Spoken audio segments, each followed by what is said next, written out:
Motor ವಾಹನ ಚಾಲನೆ ಕಾಯ್ದೆ ಉಲ್ಲಂಘನೆಗೆ ಸಂಬಂಧಿಸಿ ಹಳೆ ಪ್ರಕರಣಗಳಲ್ಲಿ 50% ರಿಯಾಯಿತಿಯಡಿ ದಂಡ ಪಾವತಿಸಲು ಅವಕಾಶ ನೀಡಲಾಗಿದೆ.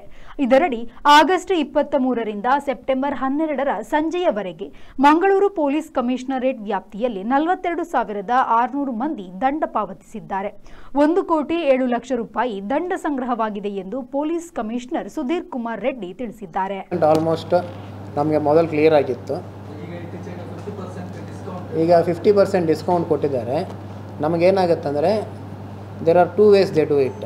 ಒಂದು ಡೈರೆಕ್ಟಾಗಿ ಪೊಲೀಸ್ ಸ್ಟೇಷನ್ಗೆ ಬರೋದು, ಎರಡನೇದು ನಮ್ಮವ್ರ ಅವ್ರ ಹತ್ರ ಹೋಗಿ ಕಲೆಕ್ಟ್ ಮಾಡೋದು. And the third thing is we give them a chance to go to the court on day of Lok Adalat which is tomorrow. ಇವತ್ತು ಲಾಸ್ಟ್ ಡೇ ಸರ್. ಸೊ ಇವತ್ತು ನಾಳೆ ಲೋಕ ಅದಾಲತ್ ಇರ್ತದೆ. So once that is over will get a clear figure of ಎಷ್ಟು ಜನ ಆಗಿದೆ ಏನಂತ ಗೊತ್ತಾಗ್ತದೆ. ಆಗ ಟ್ರಾಫಿಕಿಂದ ಕೊಟ್ಬಿಡ್ತೀವಿ ನಾವು ನಿಮಗೆ. ಯಾವಾಗಿಂದಿದು ಆ 50% ಡಿಸ್ಕೌಂಟ್ ಅಲ್ಲ? ಆಯಿತು. ಹಾಂ, ಇಷ್ಟು ಕಟ್ಟಿದಾರಾ? ಸೊ ಆ ಸ್ಕೀಮ್ ಕೊಟ್ಟ ಮೇಲೆ 42,600 ಜನ ಫೈನ್ ಕಟ್ಟಿದ್ದಾರೆ. ಆ 50% ಡಿಸ್ಕೌಂಟಲ್ಲಿ 1,07,00,000 ಆಗಿದೆ. ಹಾಂ,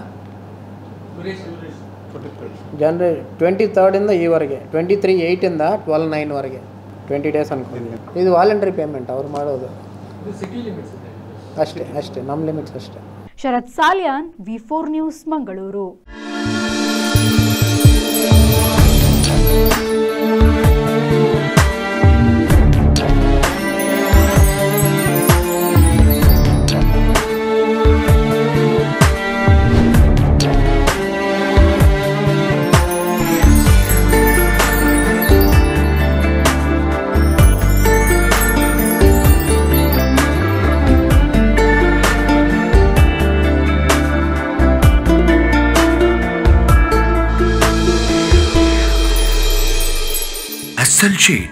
Jewelers and Diamond House, KS Rav Road, Ampankatta, Mangalore.